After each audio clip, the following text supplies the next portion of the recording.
जय हिंद दोस्तों, उज्जवल परिवार फिर आज भी आप लोगों के बीच में अपनी क्लास लेकर के और शुरू करते हैं आज का पहला ही क्वेश्चन जो कि आपका चर्चा में अभी। चलिए भाई, क्वेश्चन नंबर 1 बात करेंगे आज की जो चर्चा में आता है। हाल ही में आपकी सामिया सुलूह हसन चर्चा में अभी आपकी सामिया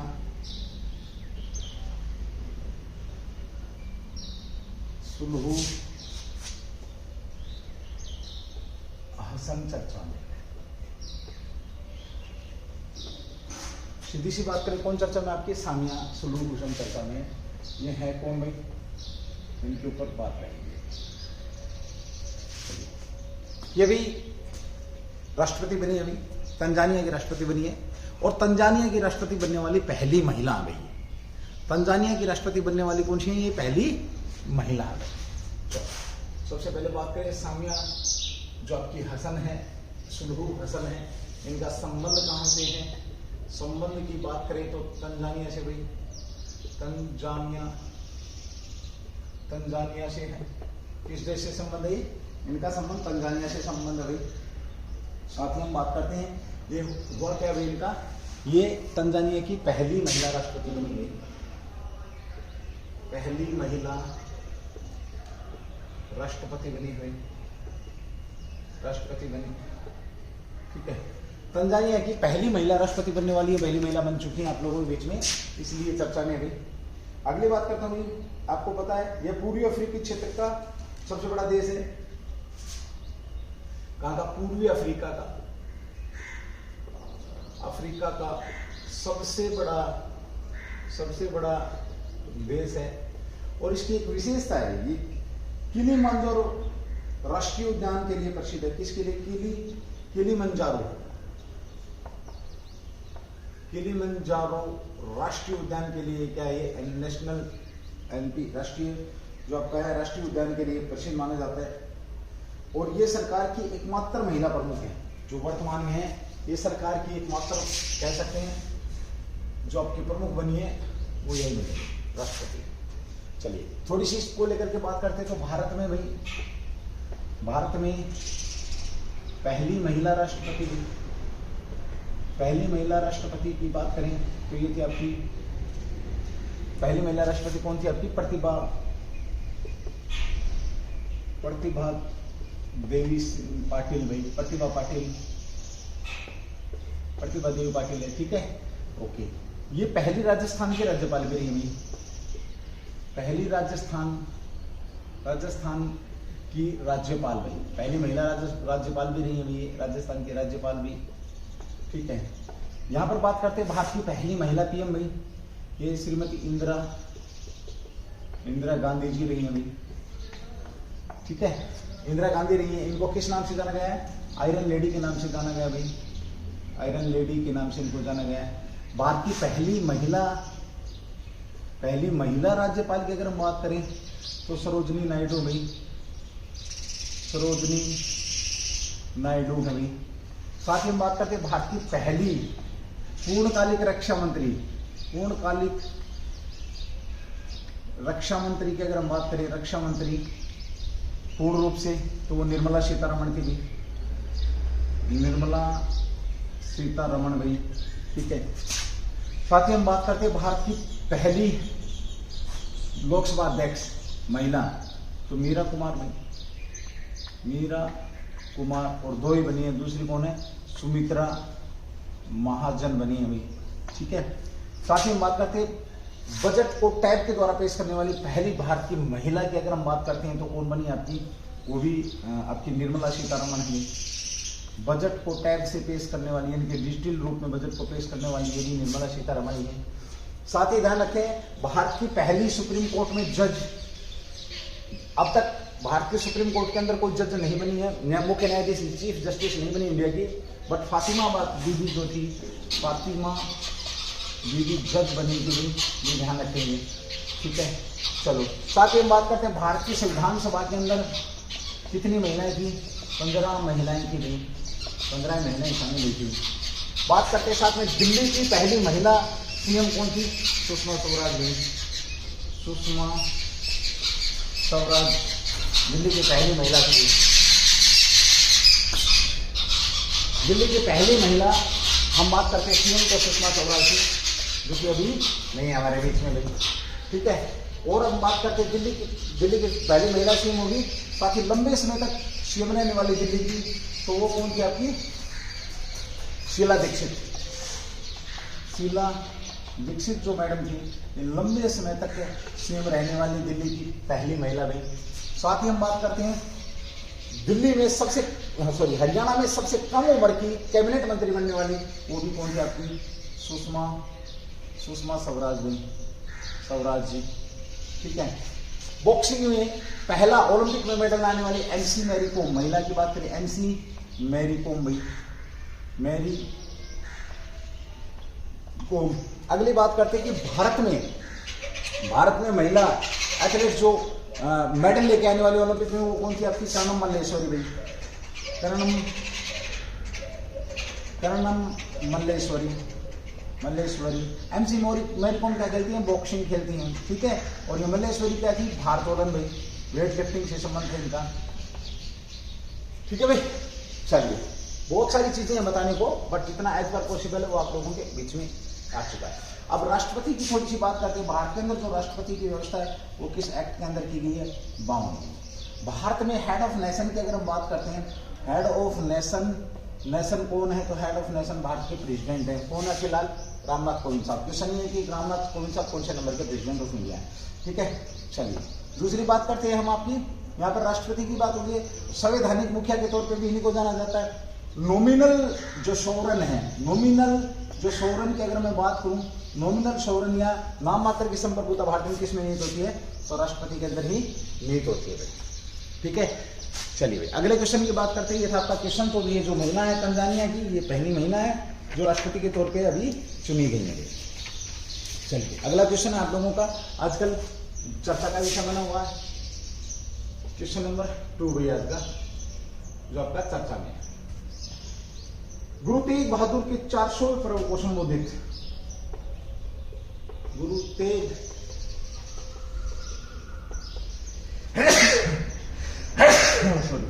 बहादुर का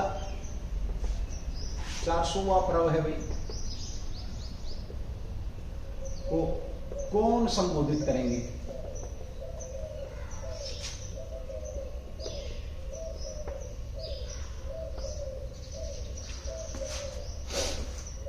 चलिए, सबसे पहले बात करते हैं गुरु तेग बहादुर का संबंध किससे है भाई? आपका सिख धर्म से भाई। किससे? सिख धर्म से संबंध है। अगर हम बात करते हैं सिखों के कौन से नंबर के गुरु? ये 9वें नंबर के गुरु रहे हैं भाई। टोटल कुल गुरुओं की संख्या सिख धर्म में कितनी रही है? 10 गुरु रहे हैं भाई। पहले गुरु कौन थे भाई इनके? आपके सिख धर्म के अनुसार पहले गुरु कौन थे आपके? तो गुरु नानक देव थे भाई। गुरु नानक देव जो रहे हैं वो पहले गुरु रहे हैं। कौन गुरु रहे हैं आपके? गुरु नानक देव पहले गुरु रहे हैं। इनका जन्म कहां पर हुआ? तलवंडी, लाहौर तलवंडी पाकिस्तान के अंदर इनका जन्म हुआ था, ठीक है। और 10वें और अंतिम गुरु, 10वें और अंतिम गुरु कौन रहे आपके? गुरु गोविंद सिंह, गुरु गोविंद सिंह रहे। और इन्होंने 1708 में मरने से पहले ये बोला था कि अंतिम जिंदा गुरु पूछे, जिंदा अंतिम गुरु की अगर हम बात करते हैं तो यही है, गुरु गोविंद सिंह ही है। इन्होंने मरने से पहले बात कही थी कि इसके मेरे बाद कोई भी जिंदा व्यक्ति गुरु नहीं होगा, गुरु ग्रंथ साहब ही गुरु रहेंगे। तो क्या रहेंगे? गुरु ग्रंथ साहब ही गुरु रहेंगे, साहब ही गुरु रहेंगे। अब जिंदा कोई भी व्यक्ति गुरु नहीं बनेगा। क्वेश्चन ये था कि इसको संबोधित किसने किया? बड़ा शानदार क्वेश्चन है। तो पीएम मोदी ने क्या किया? संबोधन किया है। पीएम मोदी ने कहां से संबोधन किया है? तो लाल किले से संबोधन किया है। संबोधन करेंगे, छोड़िए 21 तारीख को कब मना रहे हैं आपका ये? 21 देश के अंदर मोदी जी संबोधन कब करेंगे? 21 तारीख को ये आपका कार्यक्रम रहेगा। और कार्यक्रम कहां रहेगा? ये लाल किले के अंदर 21 अप्रैल को ये कार्यक्रम रहेगा। और इस कार्यक्रम को संबोधन कौन करेंगे आपके? तो प्रधानमंत्री मोदी साहब करेंगे। यहां बड़ा शानदार क्वेश्चन आप लोगों का बन जाता है कि देखिए, अगर हम पूछते हैं, सॉरी भाई,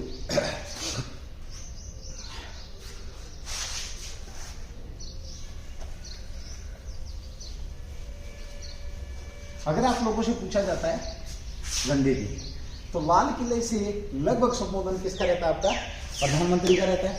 झंडा भी लाल किले से कौन फहराता है? लाल किले से 15 अगस्त के दिन झंडा कौन फहराता है आपका? तो पीएम साहब फहराते हैं। सबसे ज्यादा बार झंडा किसने फहराया आज तक? तो हम बात करते हैं किसकी? JN नेहरू साहब ने फहराया। फिर उसके बाद में इंदिरा जी हैं। और सबसे ज्यादा बार गैर कांग्रेसी व्यक्ति झंडा फहराने वाले कौन बन गए आपके? तो ये आपके मोदी जी बने हैं। मोदी जी पहले ऐसे गैर कांग्रेसी प्रधानमंत्री जिन्होंने सबसे ज्यादा बार झंडा फहराया। इन्होंने किसको पीछे छोड़ा था? तो अटल बिहारी वाजपेयी को इन्होंने पीछे छोड़ा है। तो राष्ट्रपति झंडा कहाँ से फहराते हैं भाई? विजय चौक से। कब भाई? आपके 26 जनवरी को। और 26 जनवरी को क्या होता है आपका? गणतंत्र दिवस मनाया जाता है। क्या मनाया जाता है? रिपब्लिक डे मनाया जाता है। और रिपब्लिक डे पर आपके राष्ट्रपति झंडा फहराते हैं। और आपके स्वतंत्रता दिवस पर कौन झंडा फहराते हैं आपके? तो स्वतंत्रता दिवस की अगर मैं बात करूं तो स्वतंत्रता दिवस पर आपके प्रधानमंत्री। और अभी हाल ही में प्रधानमंत्री कल यानी कि 21 तारीख को क्या करेंगे? जो गुरु अपने तेग बहादुर जी हैं, इनका जो 400वां पर्व मनाया जा रहा है उसको संबोधित करेंगे। ये 9वें गुरु थे, बड़े वीर और बहादुर थे भाई। 1708 में गुरु गोविंद सिंह जो अंतिम गुरु थे, उन्होंने इसके बाद क्या बोला था कि अभी और कोई भी मतलब इसके बाद जिंदा व्यक्ति गुरु नहीं बनेगा। और 2-3 बातें ले लेते हैं, ठीक है। यह कार्यक्रम कब 21 तारीख को हो रहा है, ये भी आप जानते हैं। 9वें गुरु थे। जन्म कब हुआ था इनका? 1621 में। तेग बहादुर की बात करें, तेग बहादुर का जन्म 1621 में हुआ था, ठीक है। माता का नाम क्या था? इनके पिता का नाम हरगोविंद और माता नानकी भी। हरगोविंद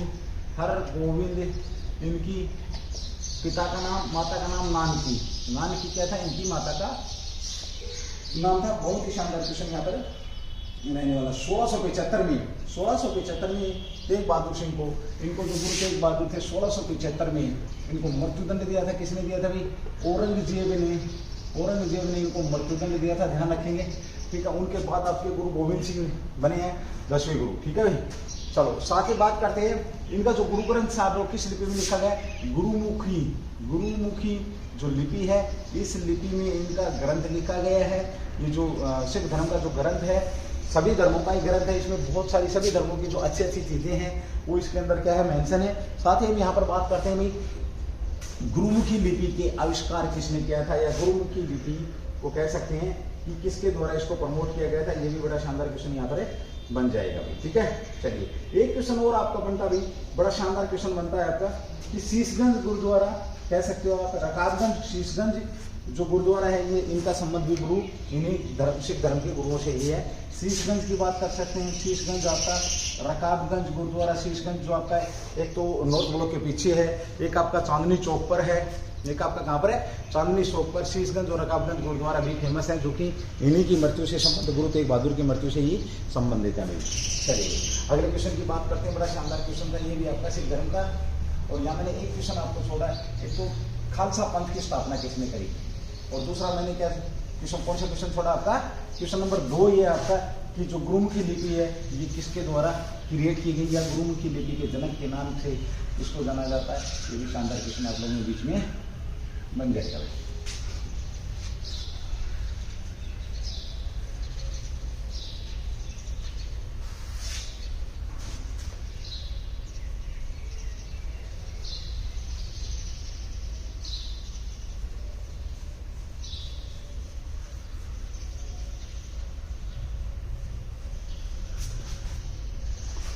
चलिए भाई अगला क्वेश्चन लेते हैं। बड़ा शानदार क्वेश्चन रहेगा आपका भाई।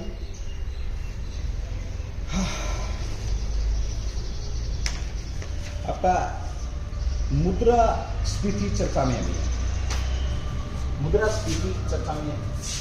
क्वेश्चन नंबर 3 भाई आपका मुद्रास्फीति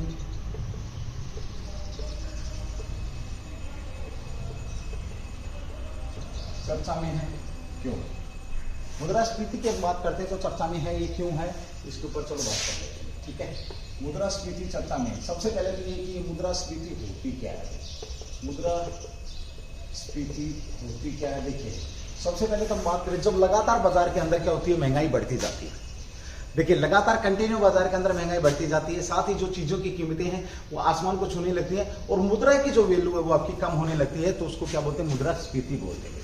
यानी कि महंगाई बढ़ना, महंगाई लगातार बढ़ रही है, लगातार महंगाई बढ़ती है और क्या होता है इसमें जो मुद्रा है आपकी, मुद्रा की अगर मैं बात करूं, मुद्रा की कीमत कम होती है, कीमत कम होती है तो ये क्या आपकी मुद्रास्फीति कहलाती है।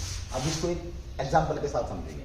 देखिए हम बात करते हैं जैसे फॉर एग्जांपल आज रुपए की कीमत है, रुपए की कीमत क्या, फॉर एग्जांपल ये मार्कर है 10 रुपए में ये मार्कर आ रहा है, इसका मतलब है कि 10 रुपए की कीमत के बराबर ये एक मार्कर है, ठीक है। अगर हमारे पैसे की यानी कि रुपए की वैल्यू कम हो जाए और इसकी महंगाई बढ़ जाए, यानी कि अब इसको लेने के लिए हमें कितने रुपए चुकाने पड़ेंगे, 20 रुपए, तो क्या होगा, ये एक तो महंगा होगा और रुपए की वैल्यू क्या होगी, कम होगी। इसको क्या बोलते हैं, मुद्रास्फीति बोलते हैं, इसको क्या बोलते हैं आपका, मुद्रास्फीति। और अब चर्चा में क्योंकि WEP जो सकल घरेलू उत्पाद की जो मुद्रास्फीति है वो बढ़ गई है, उसको लेकर के बात हो रही है। इसके पीछे कारण तो बहुत सारे हैं बढ़ने के। तो मार्च में क्या हुआ, क्या है, मार्च के अंदर, मार्च 2022 में जो आपकी WPI मुद्रास्फीति कितने पर पहुंच गई है, बढ़कर के आपकी 14.55% बढ़ गई है। यानी कि जो महंगाई कितनी 14.55% तक आपकी बढ़ चुकी है। बाद में थोक मूल्य सूचकांक, इसको क्या बोलते हैं, WPI को हिंदी में क्या बोलते हैं, थोक मूल्य सूचकांक। सूचकांक जो है आपका ये कहलाता है WPI इंडेक्स, आपका जो है ये क्या कहलाता है आपके बीच में। मार्च 2021 में ये महंगाई दर कितनी थी, 2022 की तो ये हालत है, और 2021 में मार्च 2021 में कितनी थी ये, अगर हम बात करते हैं तो 7.89% थी, ध्यान रखेंगे, ठीक है। चलिए WPI और आप कह सकते हो VPI फूड इंडेक्स कह सकते हो आप इसको, खाद्य सूचकांक मार्च 2022 में बढ़ करके एक और कह सकते हैं WPI खाद्य सूचकांक की भी अगर हम बात करते हैं तो ये मार्च 2022 में बढ़कर के कितना 167.3 हो गया है, ये भी ध्यान रखेंगे। और फरवरी में कितना था ये 166 है, तो फेब में कितना था आपका ये 164 था, ध्यान रखेंगे। चलिए मुद्रास्फीति WPI आधारित दर आपके बीच में है, ये मैंने आपको बता दिया। अब इसके पीछे देखो ये दो चीजें हुई आपकी। सबसे पहले बात करें हमने मुद्रास्फीति की चर्चा की है, तो मुद्रास्फीति चर्चा में क्यों है, क्योंकि ये आपकी जो WPI है यानी कि थोक मूल्य सूचकांक है आपका 14.55% बढ़ गया अभी, ठीक है। मार्च 2021 में कितना था, 7.89 था, काफी बढ़ोतरी हुई है। आपको बता दूं मैं यहाँ पर ध्यान रखेंगे आप लोग कि मुद्रास्फीति बढ़ना देश के लिए खतरनाक है, देश के लिए खतरनाक है, ये चीज आप अच्छे से समझ जाइए। अब बात करते हैं मुद्रा की, तो दुनिया के अंदर हम बात करते हैं कि सबसे पहले मुद्रा क्या थी।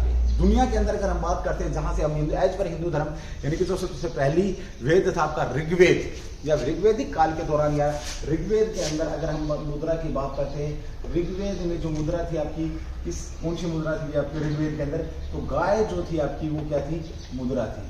क्योंकि ऋग्वेद में गाय को अघन्या बोला गया है, अघन्या का मतलब क्या होता है, न मारने योग्य, न मारने योग्य, वो इसीलिए बोला गया था। आपने सुना होगा कि फलाने राजा के पास 10 लाख गोएं थी, 10 अक्षौणी गोएं थी या 5 अक्षौणी गोएं थी, तो उतना ही ताकतवर होता था। तो एक किस्म से कह सकते हैं ऋग्वेद में आपकी मुद्रा ये थी। उसके बाद फिर हमारे को सिक्कों के रूप में मुद्रा मिलनी प्रारंभ हुई है। किसके रूप में मुद्रा मिलनी प्रारंभ हुई है, सिक्कों के रूप में हमारे को मुद्रा मिली है। सिक्कों की बात करें, देखिए यहाँ पर सिक्कों के रूप में हमारे को मुद्रा मिलनी प्रारंभ हुई है। सिक्कों की बात करते हैं तो सबसे ज्यादा जो सिक्के मिले हमारे को किस काल के मिले हैं, गुप्त काल के सिक्के मिले हैं। गुप्त काल के सिक्के हमारे को सबसे ज्यादा मिले हैं, सबसे ज्यादा की अगर हम बात करें, सबसे ज्यादा। और इसी क्वेश्चन को अगर ये पूछे, इसके अंदर तांबे के भी मिले हमारे को, चांदी के भी मिले हैं, और किस तांबे के मिले, सोने के भी मिले। सबसे ज्यादा सोने की अगर हम बात करें, सबसे ज्यादा सोने के सिक्के की अगर हम बात करते हैं तो ये भी किस में मिले, गुप्त काल में मिले, ठीक है। चलिए सबसे ज्यादा अगर यहाँ पर बात करें, सबसे ज्यादा आपका शुद्ध सोने के सिक्के, किसे कैसे भी आपके शुद्ध सोने के सिक्के की भी अगर हम बात करते हैं तो ये भी आपके किस में मिले, सॉरी ये गुप्त काल के नहीं है, आपके किसके, कुषाण काल के भी, कुषाण काल के चंद्रगुप्त द्वितीय द्वारा कुषाणों को हराया गया था। याद रखेंगे कुषाण क्या थे आपके भैया के, विदेशी शक्ति थी, ध्यान रखेंगे विदेशी शक्ति थी ये। और इनके काल में सबसे ज्यादा शुद्ध सोने के सिक्के मिलाए गए थे। अब मुद्रा की जब यहाँ पर बात करी तो पहली मुद्रा हमने गाय देखिए, दूसरी मुद्रा फिर चल करके हमने क्या देखी है आपके बीच में है, ये सारी की सारी बीच अब चीजें आपके बीच में चल रही हैं। चलिए भाई, उसके बाद बात करते हैं हम, एक और पूछा जाता है कि सिक्के के सिक्के कहाँ पर पाए जाते हैं भाई? शीशे के सिक्के किसके काल के हैं? सिक्के किसके काल के? तो सातवाहनों के जो सिक्के हैं वो कैसे भाई? आपके शीशे के काल के सिक्के हैं। इसी के साथ बात करते हैं हम सातवाहनों की। इसके साथ फिर बात करते हैं आगे चल करके कि सबसे ज्यादा शीशे के सिक्के किसके काल के सातवाहनों को मिले। एक और आपका सिक्का मिला था भाई यहाँ पर, एक सबसे पहला जो सिक्का मिला था वो कौन सा था आपका? सबसे पहला जो सिक्का था वो आपका था पंचमारक सिक्का था, या कह सकते हैं भाई आपका आहत सिक्के भाई के नाम से भी इसको जाना जाता है। ठीक है भाई, एक और सिक्का आपका बचता, ब्लैक पेगोडा नाम का सिक्का किसने निकाला था? पेगोडा नामक सिक्का किसने निकाला था आपका? पेगोडा कह सकते हो आप, ये भी कह सकते हो ब्लैक पेगोडा सिक्का जो था वो किसने निकाला था? आपका डचों ने निकाला था। और डचों की बात करूं तो वस्त्र उद्योग को फेमस करने वाला, भारत का वस्त्र उद्योग किसने फेमस किया था? तो डचों के द्वारा ही वस्त्र उद्योग फेमस किया था। चलिए उसके बाद बात करते हैं चमड़े के सिक्के किसने चलाए थे भाई? चमड़े के सिक्के मोहम्मद बिन कासिम भाई, मोहम्मद बिन कासिम। और एक व्यक्ति था आपका भिश्ती या चिश्ती, जिसने हुमायूं की जान बचाई थी। चिश्ती जो एक दिन का बादशाह बना था, उसने भी चमड़े के सिक्के चलाए थे। अब जब सिक्कों से बात आ रही है तो क्वेश्चन बड़ा शानदार छोड़ के जा रहा हूँ एक हिस्ट्री का। मुझे बताएंगे कि अंग्रेजों ने मुगल कालीन सिक्के कब बंद किए? अंग्रेजों ने मुगल जो कालीन सिक्के कब बंद किए? बहुत शानदार क्वेश्चन है। ठीक है, इसका आंसर आप लोग देंगे। ठीक है, चलिए एक बात और करते हैं यहाँ पर, जब सिक्कों की बात आ रही है, अब जब आपके सिक्के, फिर उसके बाद आपके सिक्के किसके? कागज के रूप में आपकी मुद्रा बनी है। कागज के बाद अब आपकी डिजिटलाइजेशन, तो आरबीआई देश के अंदर क्या करता है? मुद्रा का काम करता है, और डिजिटलाइजेशन की तरफ इन्होंने एक पॉलिसी बना दी है। जैसे आप लोग सुन पा रहे हैं, क्रिप्टो करेंसी की तरह ही भारत सरकार अपनी करेंसी बना रही है। अब आपको पैसा हाथ में नहीं आएगा। ठीक है, ये सारी की सारी चीजें आपके बीच में यहाँ पर बन गई हैं। बहुत शानदार क्वेश्चन थे भाई आपका ये मुद्रास्फीति को लेकर के। मुद्रास्फीति यानी कि देश के अंदर महंगाई बढ़ गई, कारण आपको सबको पता है, बार बार मैं बताता रहता हूँ, जो युद्ध हो रहा है वो युद्ध इसका कारण बन सकता है। कारण है ही, डेफिनेट जो लड़ाई हो रही है वो कारण इसका। आजकल की जो दुनिया एक दूसरे से जुड़ी हुई है भाई, और इस जुड़ने के कारण क्या है, चाहे लड़ाई कहीं पर भी हो, उसका असर सारी दुनिया में देखने को मिलता है। ठीक है, बहुत शानदार क्वेश्चन आप लोगों के बीच में यहाँ डिलीवर हुए हैं। चलिए अगले क्वेश्चन की बात करते हैं। क्वेश्चन नंबर 4 है जो आज का आपका, बहुत शानदार। यूक्रेन के राष्ट्रपति ने रूस के लिए आतंकवाद के प्रायोजक राज्य की कैसे मांग किया? तो चर्चा में रहा भाई आपका क्वेश्चन नंबर 4 आपका है, चर्चा में रहा आतंकवाद के प्रायोजक राज्य टैग, आतंकवाद के प्रायोजक राज्य,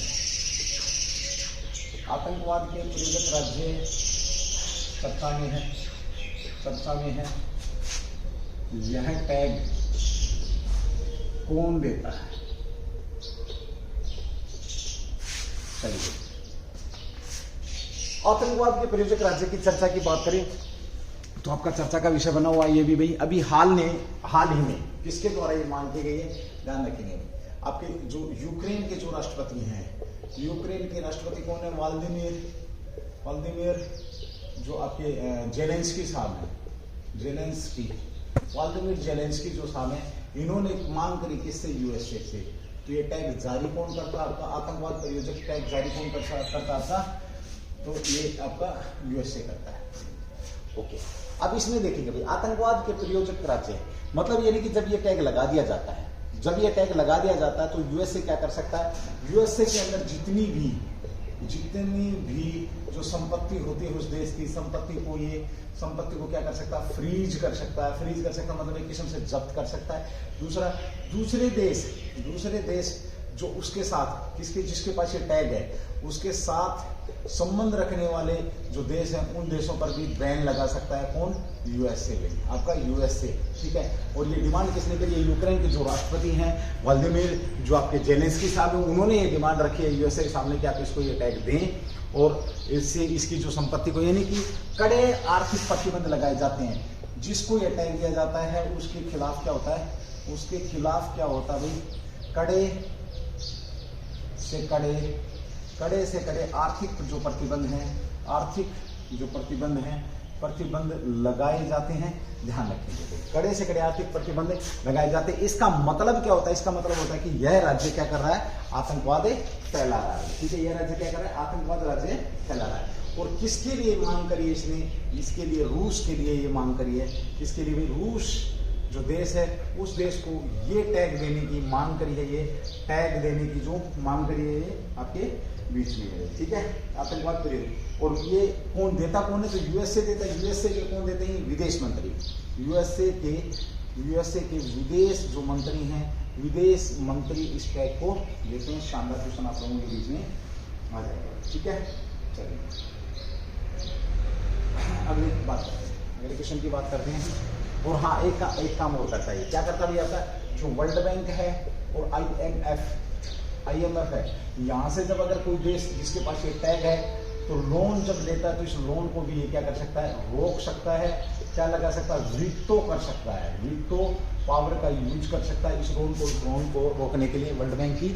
और अभी फिलहाल अगर मैं बात करूं तो कौन कौन से देश हैं आपके जिनको टैग दिया है? सीरिया, ईरान, उत्तर कोरिया और क्यूबा। सीरिया आपका, सीरिया,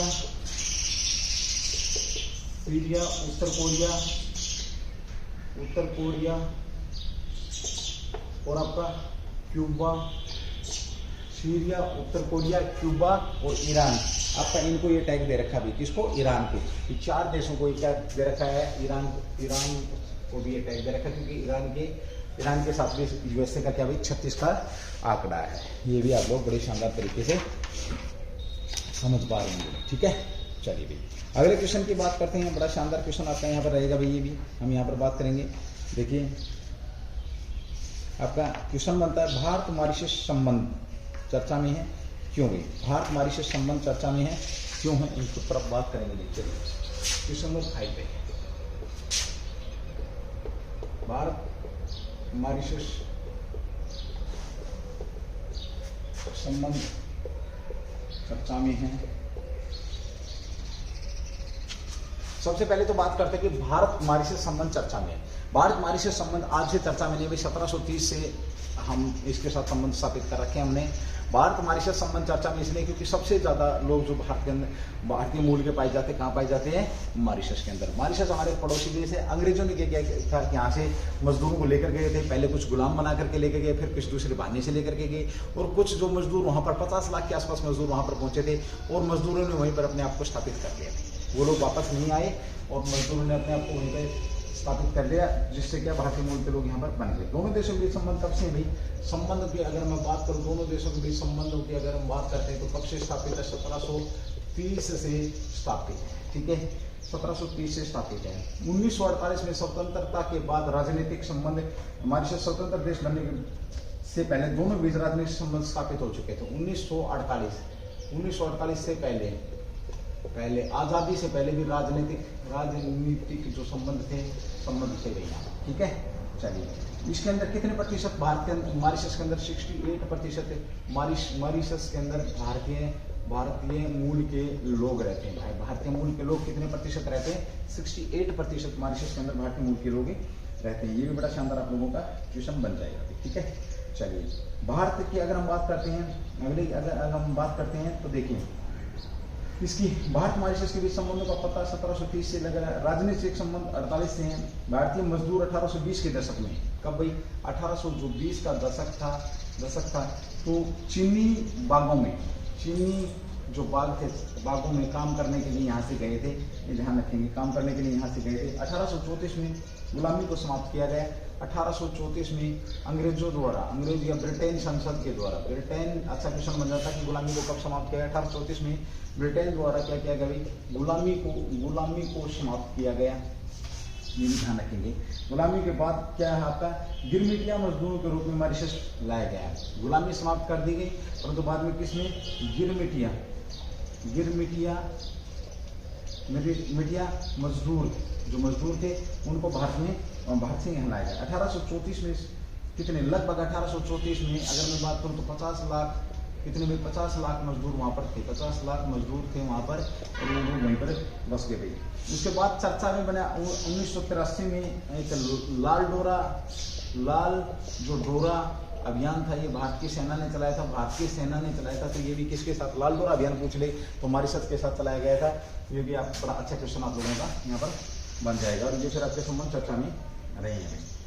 ठीक है, 2007 में भारत मॉरिशस का आयात का स्रोत बना भाई, सबसे बड़ा आयात 2007 के अंदर सबसे बड़ा स्रोत आयात का, आयात भारत से करता है, कौन करता है, मॉरिशस करता है। ध्यान रखिए 11-12 में मॉरिशस ने 1816 मिलियन का आयात किया था। 11-12 में आयात की अगर बात करूँ, आयात कितना तो 816 मिलियन जो आपका डॉलर का आयात इसने यहाँ से किया था भाई। ठीक है, चलो ये भी आपका शानदार क्वेश्चन है मॉरिशस को लेकर के भी आपका। तो यहाँ पे भाई ये आज का जो आपका उज्ज्वल परिवार की तरफ से जो सिस्टम है क्लास का, जो आप लोगों के बीच में डेली लेके आया जा रहा है। आज आप लोगों को बता दूं कि आज हमारी 100वीं क्लास है, हमारी 100वीं क्लास है। कल जो 101वीं क्लास रहेगी, एक स्पेशल क्लास आप लोगों के बीच में हम लेकर के आ रहे हैं। थैंक यू, जय हिंद, जय भारत, डू द बेस्ट।